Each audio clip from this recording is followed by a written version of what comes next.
Son zamanlarda viral olan bu korku shorts videolarından insanlar ciddi para kazanıyor.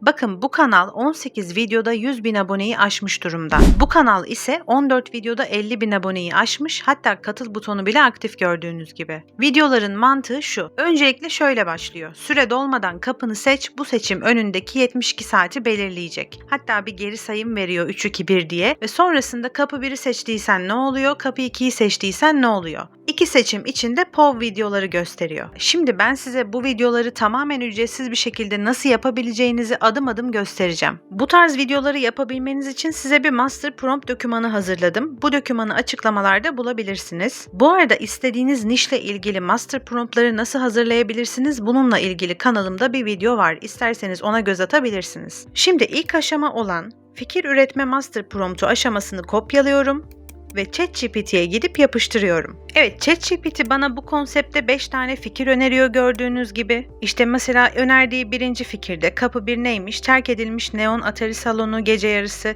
Kapı 2'de bulutların üzerindeki gökyüzü malikanesiymiş. Önerdiği ikinci fikirde kapı 1 sonsuz sarı backrooms koridoruymuş. Kapı 2 ise çocukluk evinin kusursuz kopyasıymış.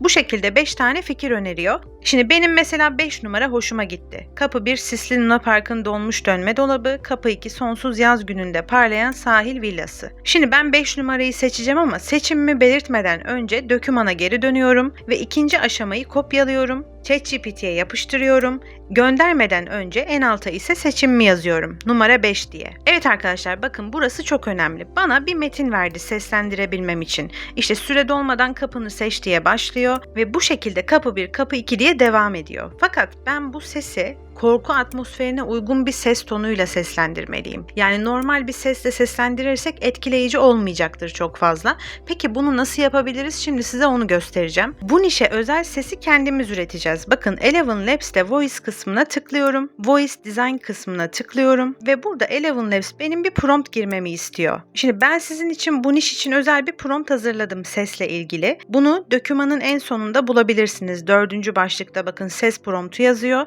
Bunu direkt kopyalayıp kullanabilirsiniz. Ben kendim farklı bir ses yapmak istiyorum derseniz ben bu ses promptunu nasıl elde ettim onu söyleyeyim.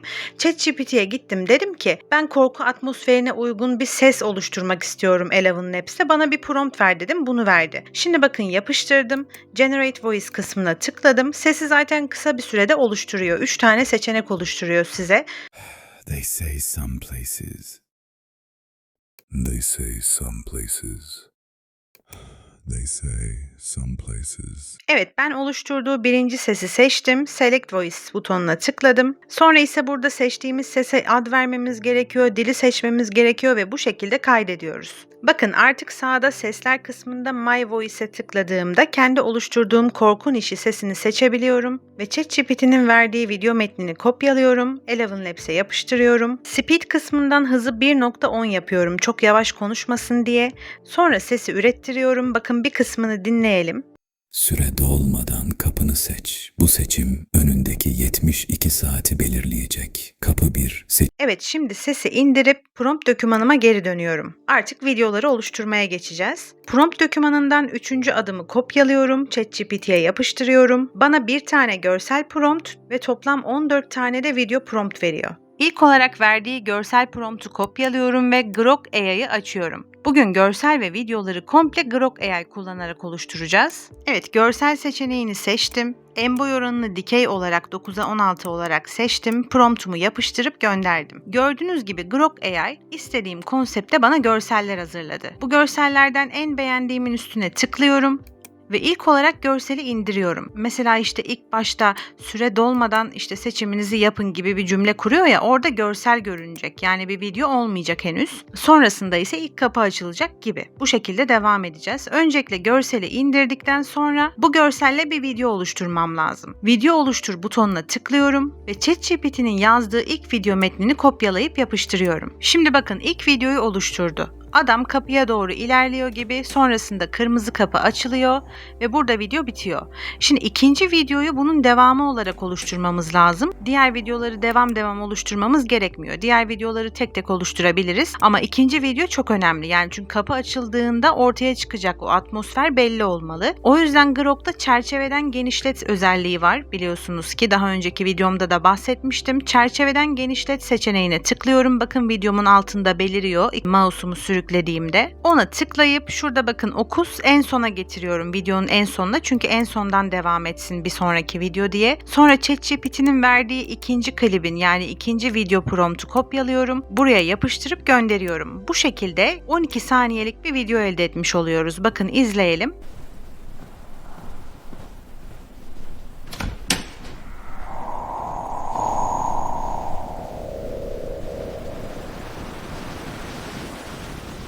Şimdi artık 7. video prompta kadar çerçeveden genişlet özelliğini kullanmamıza gerek yok. Tek tek üretebiliriz videoları. Neden 7. prompta kadar birazdan anlayacaksınız. Şimdi Grok'ta geri gidiyorum artık çünkü görsel üzerinden veya eski video üzerinden bir video oluşturmayacağız. Direkt zaten kopyalayıp oluşturacağız. ChatGPT'den 3. video promptu kopyalıyorum. Grok'ta video oluşturma seçeneğini seçip yapıştırıp gönderiyorum. Evet 3. videom hazır. 4., 5. ve 6. videoyu bu şekilde tek tek ürettiriyorum Grok'a.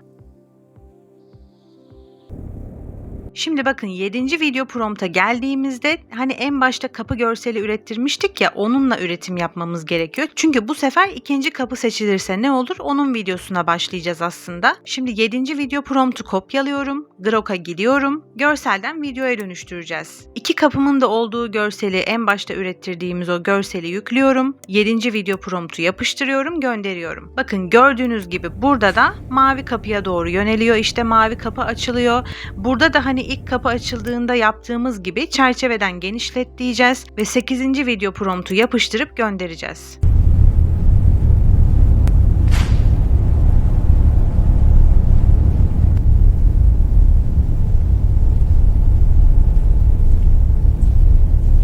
Evet, en zor kısımları atlattık. Geri kalan artık 9., 10., 11., 12., 13., 14 bunları tek tek Grok'a video promptları atıp ürettireceğiz. Text to video mantığında. Evet, ben bütün videoları oluşturdum arkadaşlar. Zaten nasıl yapılacağını anladığınızı düşünüyorum. Evet, şimdi geldik en önemli noktaya. Hatta bence bu videonun en önemli noktası editlemek. Yani videoyu nasıl editleyeceğimiz çok önemli.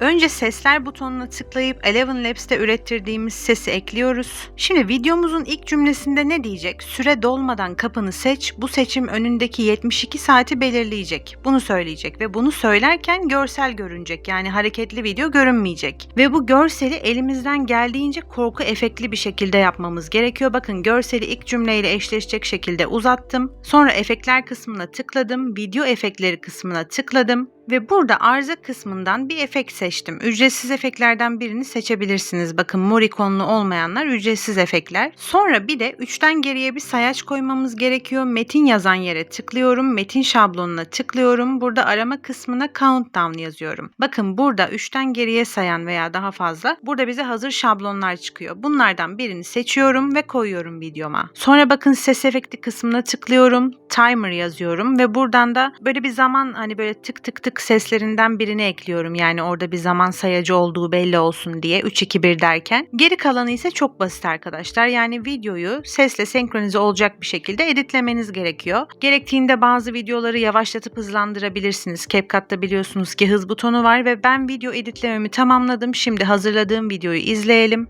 Süre dolmadan kapını seç. Bu seçim önündeki 72 saati belirleyecek. Kapı 1, seçimin sonsuz yaz gününde parlayan sahil villası. İçeri giriyorsun. Tuzlu deniz kokusu, ılık rüzgar ve masalarda sınırsız taze yemekler. Fırından yeni çıkmış ekmekler, sulu karpuz dilimleri, sıcak pizzalar, dondurma kaseleri. Her şey kusursuz. Ama burada bir kural var. 72 saat boyunca arkana asla bakma. Çünkü az önce arkandan biri adını fısıldadı ve villanın duvarında sana hiç ait olmayan bir gölge hareket etti. İkinci kapı açılmadan önce kaderini değiştirmek için abone olup değiştir yaz veya bu seçimi sabitlemek için beğen. Kapı 2, sisli Luna Park'ın donmuş dönme dolabını seçtin. Burası soğuk, metal kokulu aç. Yerde sadece bayat patlamış mısırlar ve sertleşmiş pamuk şeker kalıntıları var. Işıklar birer birer sönüyor. Dönme dolap kendi kendine dönmeye başlıyor ve girişteki zamanlayıcı hızlanıyor.